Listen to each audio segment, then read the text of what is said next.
फिल्मकार अशोक पंडित, जो खुद एक कश्मीरी पंडित हैं और लगातार आवाज उठाते रहे हैं कश्मीरी पंडितों के लिए, वो भी सामने आए हैं। उन्होंने सभी कश्मीरी पंडित कर्मचारियों को जम्मू ट्रांसफर करने की सरकार से अपील की है। हमारे साथ कश्मीर मुद्दों पर अपनी मुखर राय रखने वाले अशोक पंडित जी हैं, उनसे बात करते हैं। अशोक जी, एक महीने में ही 8 टारगेट किलिंग की घटनाएं हुई। कल ही हमने देखा 24 घंटे के भीतर 2 घटनाएं ऐसी सामने आई। एक बैंक कर्मचारी को, फिर मजदूर को टारगेट किया गया। ये घटनाएं बढ़ती ही जा रही हैं। देखिए, त्रासदी इस बात की है कि सिलेक्टिव किलिंग्स जो हमारी आज हो रही है वो 1990 में भी हुई थी।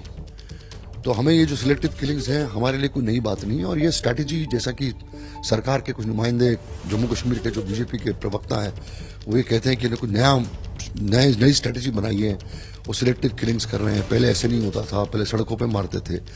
तो मैं इनको बताना चाहता हूं कि ये स्ट्रैटेजी जो है ये पुरानी है। माइनॉरिटी कम्युनिटी के लोगों को मारो, दहशत पैदा करो ताकि ये लोग निकल के बाहर चले जाएं। जिस तरीके से राहुल भट्ट को मारा, जिस तरह से रजनी बाला को मारा, जिस तरीके से विजय कुमार को मारा, या इससे पहले जितनी भी मौतें हुई हैं वो इसी तरह से हुई हैं जिस तरीके से 1990 में, 1979-90 में प्रेमनाथ भट्ट को मारा, लासा कौल को मारा, नीलकंठ गंजू को मारा। मौतें इसी तरह से हुई हैं, इसी तरह से हत्याएं की इन्होंने दहशत फैलाने के लिए। तो पहली बात तो ये है। दूसरी बात, दुख की बात यह है कि एक ऐसी सरकार जिसने 370 निकाला, 35 से निकाला, और एक दृढ़ता के साथ ये प्रूव किया कि जो कोई नहीं कर सका इतने सालों में, आजादी के बाद तक, आजादी के बाद से लेकर आज तक, वो इस सरकार ने किया। इतनी स्ट्रांग मजबूत सरकार, 300 से ऊपर सीटें हैं, और हमारे प्रधानमंत्री इतने स्ट्रांग लीडर हैं जिस पर हमें उम्मीद है और हम फॉलोअर्स हैं हमारे इस प्रधानमंत्री के। लोकल एडमिनिस्ट्रेशन और लोकल गवर्नमेंट हमें बचाने में विफल क्यों हो गई और फेल क्यों हो गई? हमारे जितने भी जो कश्मीरी पंडित हैं, जो कम से कम 6000 के करीब एम्प्लॉइज हैं वहां पे, कश्मीरी पंडित एम्प्लॉइज, तो हमने गुहार लगाई कि भैया हमें इमीडिएटली आप कश्मीर से जम्मू रिलोकेशन करिए, हमें शिफ्ट करिए, वहां पे ऑफिशियली शिफ्ट करिए, ताकि जब ये हालात ठीक हो जाएंगे हम आ जाएंगे बाद में। इतना एरोगेंस है इनका, इतना घमंड है कि ये हमें कुछ समझते ही नहीं है। फिर सेकंड हत्या हुई, फिर थर्ड हत्या हुई, फिर फोर्थ हत्या हुई, कल फिर 2 मजदूरों को गोली लगी है। तो जब आपके कंट्रोल में सिचुएशन नहीं है तो हमें आप बलि का बकरा क्यों बना रहे हैं? आप हमारा इस्तेमाल ये इसलिए क्यों कर रहे हैं कि पूरे देश में और पूरे विदेश में और पूरे दुनिया में कह सकें कि कश्मीर के हालात ठीक है, देखें यहां पर 5-6 हजार कश्मीरी पंडित रह रहे हैं और नौकरी कर रहे हैं और काम कर रहे हैं, और पार्लियामेंट में और असेंबलीज में तो आप चिल्लाते रहे इस बात को लेकर। कर रहे हैं 1990 की पुनरावृत्ति हो रही है। 32 साल बाद वही तस्वीर, वही हालात पैदा करने की कोशिश की जा रही है जो 1990 में किया गया था। वही सिलेक्टिव किलिंग्स और उसी प्रकार से पलायन करने के लिए मजबूर करना। बिल्कुल सही है। डिसीजन ऑफ रिलोकेशन होना चाहिए, क्योंकि उसके बगैर कोई चारा नहीं है। ये हमारी डिमांड है। ये मैं पहले इसीलिए आपके चैनल के द्वारा बोल रहा हूं, मैं कल भी बोल रहा था कि इसके अलावा आप कुछ भी सोचेंगे वो नहीं पॉसिबल होगा, क्योंकि कश्मीर हमारे लिए, हिंदुओं के लिए, टूरिस्टों के लिए नहीं, हमारे लिए अनसेफ है। अगर आप हमें वहां से ट्रांसफर नहीं करेंगे तो ये हत्याएं होती रहेंगी और आप उसको रोक नहीं सकेंगे, क्योंकि पिस्टल जेब में रख के दुनिया लोग घूम रहे हैं और हर कश्मीरी पंडित को सिक्योरिटी देना पॉसिबल नहीं है। ये इम्पॉसिबल है, क्योंकि सिस्टम वहां फेल हो चुका है हमको प्रोटेक्ट करने के लिए। आपकी इंटेलिजेंस फेल हो चुकी है। विजय कुमार को भी दफ्तर में, बैंक में घुस के मारा है, रजनीवाला को स्कूल में घुस के मारा है, उसको अपना राहुल भट्ट को उसके ऑफिस में घुस के मारा है। कौन है खबरी है? इन्हीं के आसपास के लोग जो काम कर रहे हैं वही खबर दे रहे हैं ना। उनको कैसे मालूम है कि बैंक में बैठा हुआ है यहाँ पर, और इसकी ये कुर्सी उसकी है? तो जो माहौल इतना डरावना है, हमें अपने बगल में कौन बैठा उस पर भरोसा नहीं है, हमारे सामने कौन बैठा उस पर भरोसा नहीं है, तो इस माहौल में हम वहां पर कैसे जी सकते हैं? विपक्ष, ये जो घटनाएं सिलेक्टिव किलिंग्स की हो रही हैं उस पर विपक्ष कह रहा है कि केंद्र सरकार पूरी तरह से विफल रही है। आप भी मानते हैं कि सरकार इसमें पूरी तरह से विफल रही है? दावे जो किए जा रहे हैं और हकीकत बिल्कुल अलग है। देखिए, विफल तो ये सरकार हुई है। जहां तक हमारे बचाव का सवाल है, हमारी जानों का सवाल है, विपक्ष को कुछ बोलने का अधिकार नहीं है, हक नहीं है, या किसी आज की सरकार पे टिप्पणी कसने का हक नहीं है, क्योंकि आज जो कश्मीर के हालात है उसका फुल रिस्पॉन्सिबल विपक्ष है। महबूबा मुफ्ती को कहने का कोई हक नहीं है, उमर अब्दुल्ला को कहने का कोई हक नहीं है, फारूक अब्दुल्ला को कहने का कोई हक नहीं है, राहुल गांधी को कहने का कोई हक नहीं है, सोनिया गांधी को कहने का कोई हक नहीं है कि कश्मीर के हालात खराब है। क्योंकि अगर कश्मीर के हालात आज खराब है वो इसलिए खराब है कि इन्होंने ही टेररिज्म का बीज वहां बोया है। ये लोग रिस्पॉन्सिबल हैं। आज भी जो हालात हैं, टेररिस्टों को शय देने वाले लोकल पॉलिटिकल पार्टीज हैं। तो ये मगरमच्छ के आंसू बहाना, लोगों को बेवकूफ बनाने का मतलब नहीं है। तो देखिए, अशोक पंडित जो कि खुद कश्मीरी पंडित हैं, वो भी ये डिमांड सामने रख रहे हैं कि जब तक हालात सामान्य नहीं हो जाते कश्मीर में, वहां से कश्मीरी पंडितों को खास तौर पर ट्रांसफर किया जाए सुरक्षित जगह पर। लेकिन कश्मीर में टारगेट किलिंग्स से लगातार दहशत है। कल 12 घंटे में 2 टारगेट किलिंग्स को अंजाम दिया गया। कल देर शाम आतंकियों ने बड़गाम में 2 गैर स्थानीय मजदूरों को निशाना बनाया, जिसमें से एक मजदूर की मौत हो गई है। देखिए एबीपी संवाददाता आसिफ कुरैशी की बड़गाम के चदूरा गांव से ये ग्राउंड रिपोर्ट। कश्मीर घाटी में अल्पसंख्यकों और प्रवासी मजदूरों पर जो हमलों का सिलसिला है वो लगातार जारी है। इस समय हम बड़गाम के चाडोरा में उस जगह पे मौजूद हैं जहां पे एक ईंट के भट्टे पर काम करने वाले 2 मजदूरों को कल देर शाम निशाना बनाया गया। ये वो ईंट का भट्ट है जहां पे ये मजदूर काम कर रहे थे। यहाँ पे जो है प्रवासी मजदूर ज़्यादातर काम करते हैं और इन्हीं को निशाना बनाकर ये हमला किया गया था।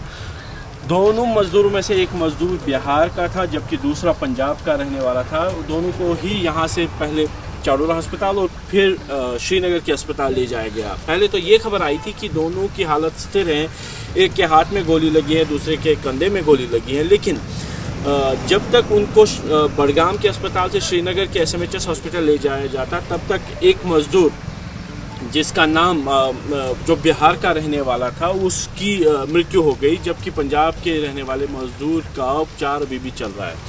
जिस तरीके से लगातार बड़गाम के चाडोरा इलाके में घटनाएं घट रही हैं, ये एक तीसरी घटना है जो बड़गाम के चाडोरा में घटी है। इससे पहले राहुल भट्ट नाम के जो है कर्मचारी की, उसके बाद अमरीन भट्ट, और अब इन प्रवासी मजदूरों पर हुए हमले के बाद से अब काफ़ी ज़्यादा तनाव बढ़ गया है। सुरक्षा के इंतज़ाम जो है वो बढ़ा दिए गए हैं। लेकिन जिस जगह पे ये भट्ट मौजूद है, आप देख सकते हैं कि ये पूरा इलाका जो आसपास का इलाका है, यहाँ पे सेब के बगीचे हैं, घने पेड़ है और काफ़ी जो है दूर दराज है जहाँ पे सुरक्षा दे पाना मुमकिन नहीं है। और इसी सुनसान जगह का फ़ायदा उठाते हुए मिलिटेंट्स ने ये हमला किया है जिसमें एक प्रवासी मजदूर की मृत्यु हो गई जबकि एक जख्मी है, जबकि बाकी जो प्रवासी मजदूर हैं वो काफ़ी डरे हुए हैं। कैमरामैन अरशद हुसैन के साथ आसिफ कुरैशी, एबीपी न्यूज़, चाडोरा, बड़गाम। तो आसिफ की ये रिपोर्ट आप देख रहे थे। दरअसल जो दोनों प्रवासी मजदूर वो बड़गाम जिले के इसी चडूरा गांव में यही ईंट का भट्टा जहां पर काम करते थे। इस हमले के बाद से जो बाकी मजदूर हैं यहां पर वो दहशत में हैं। एबीपी न्यूज संवाददाता आसिफ कुरैशी ने ही चश्मदीद से मौके पर बात की। इस समय हम उस शेड में कहे, हट कहे या जो टेम्परेरी शेल्टर है उसके में मौजूद हैं जहाँ पे कल देर शाम इन 2 प्रवासी मजदूरों को निशाना बनाया गया। हमारे साथ यहाँ पे उन्हीं का एक साथी है। आपका नाम क्या है? सर मेरा नाम मंजीत है। कहाँ के रहने वाले? मैं गुरदासपुर का रहने वाला हूँ। गुरदासपुर। तो क्या हुआ था कल? कल सर हम 4 आदमी हमारे इधर बैठे थे, तो 3 आदमी हम उधर बैठे थे कमरे में। तो हमारा रोटी बन रहा था, हमने सोचा भी चलो बनता है, खाते हैं अरमान से, सभी आदमी इकट्ठे खाते हैं। तो बन रहा था भी वो अपना बैठे थे, अरमान से बातचीत कर रहे थे। 2 आदमी आए, हमने देखा भी तो कोई आ रहा है हमारी तरफ। हमको ही नहीं पता था भी कोई ऐसा है गोली चलाएगा के। वो आए, काला कपड़ा पहना था, देखा था इतना, उसने 2 फायर निकाला। इधर सामने लड़का दिलखुश बैठा था जो जहाँ पे, उसके गोली लगाया जहाँ दिल पे लगा। एक पे इधर खड़ा था, उसके हाथ पे लग गया, वो भी जल्दी जल्दी डूब गया। तो हमें भी उधर पूछ गए थे जल्दी भी हमारे को इधर ना लगा देंगे। तो ऊपर देखा जब बाहर निकलने लगे तो वो भाग गए पीछे को। तो यानी सिर्फ इन्हीं 2 को निशाना बनाया गया। आप पास वाले? 2 आदमी इधर बैठे थे ना नीचे, वो नहीं ना दिखे, सामने से इधर से गोली चलाया इधर सामने। यानी उनकी मंशा इन्हीं 2 पर निशाना करने की थी, यानी वो ज्यादा लोगों को भी तो यहाँ पे मार सकते थे। पता नहीं क्या चक्कर था, इधर ही बैठे थे। पहले 4 आदमी थे ना, वो एक पैसे रखने लग गए, यहाँ ट्रक रखा था उसमें पैसा रख रहा था भी चलो खर्चा मिला है, भी ट्रंक में जिंदरा लगा के रख देता हूँ, फिर जेब में कहाँ गिरेगा। वो जहाँ रखने लग गया, वो जहाँ से उठ के वो उसी टाइम उठा, तो उसी टाइम लड़के आए, उसने गोली चला दिया। तो 2 फायर किया तो दिल खुश के जहाँ लगा दिल पे, एक पे उंगल पे लगा, तो वो भाग गए पीछे। तो हम उधर तो अब जो इस घटना के बाद क्या आप क्या करोगे? कितने लोग हो आप यहाँ पे? चले जाएंगे सर, इधर से पंजाब से चले जाए, अपने पंजाब में चले जाएंगे। कितने लोग थे आप यहाँ पे? हम लोग टोटल 7 आदमी थे। 7, हाँ। तो अभी एक तो डेथ हो गया, 6 बचे हैं। हाँ। हाँ, अभी वो अपने ठेकेदार को बोलेंगे हम नहीं काम करेंगे इधर, चले जाएंगे इधर से। चले जाएंगे। हाँ, तो ये मजदूरों में जो डर है, जो मकसद से, इस मंशा से इस हमले को अंजाम दिया गया है, आप देख सकते हैं कि इसी तरीके से अब जो डर बैठ गया है, ये चले जाने की बात कर रहे हैं। किस तरीके से इस घटना को अंजाम दिया गया, इस छोटे से कमरे में जहां 4 व्यक्ति उस समय मौजूद थे, 2 गोली चलाई गई, 2 लोगों को निशाना बनाया गया, जबकि और जो बाकी लोग थे यहाँ पे तकरीबन 5 और लोग थे, क्योंकि 7 लोगों का ग्रुप था जिनको निशाना बनाया गया। अब उनका सब सामान यहीं पे पड़ा है, लेकिन अब ये मजदूर किसी भी हाल में कश्मीर में काम करने को तैयार नहीं। इनका यही साफ कहना है कि अब ये कश्मीर छोड़कर चले जाएंगे। कैमरामैन अरशद हुसैन के साथ Asif Qureshi, ABP news, Chadoora, Budgam.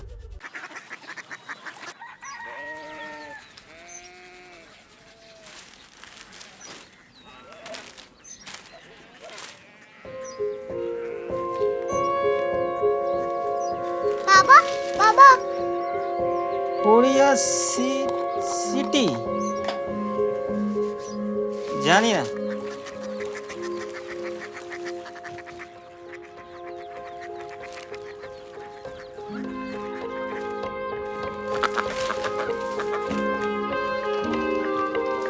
Korea city?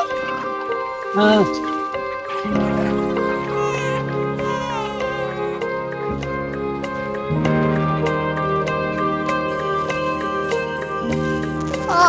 Korea city कहाँ पे है? शहर अंग्रेजी लगे हैं।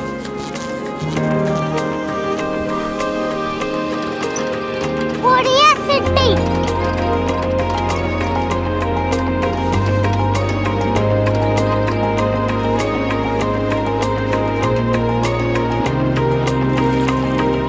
वो बहुत दूर है।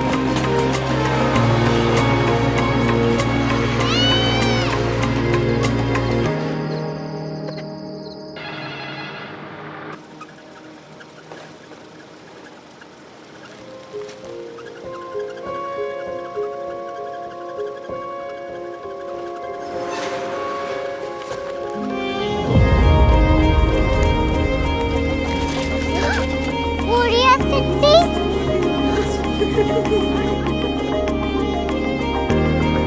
दुनिया को कुछ लोग बड़े होते हैं। कोरिया सिटी कहाँ है? प्रोफेसर साहब को पता होगा। हो, ये छोटा वाला ग्लोब लगता है और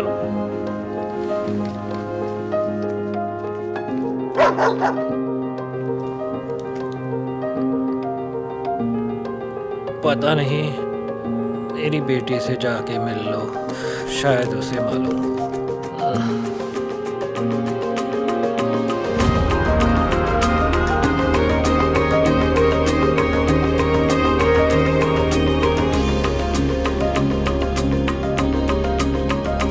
हाय, बाबा ने भेजा है। Come here. Korea city. Korea city नहीं, क्यूरियोसिटी। वो क्या? That's what brought you here? जो तुम्हें यहाँ तक ले आया। क्यूरियोसिटी।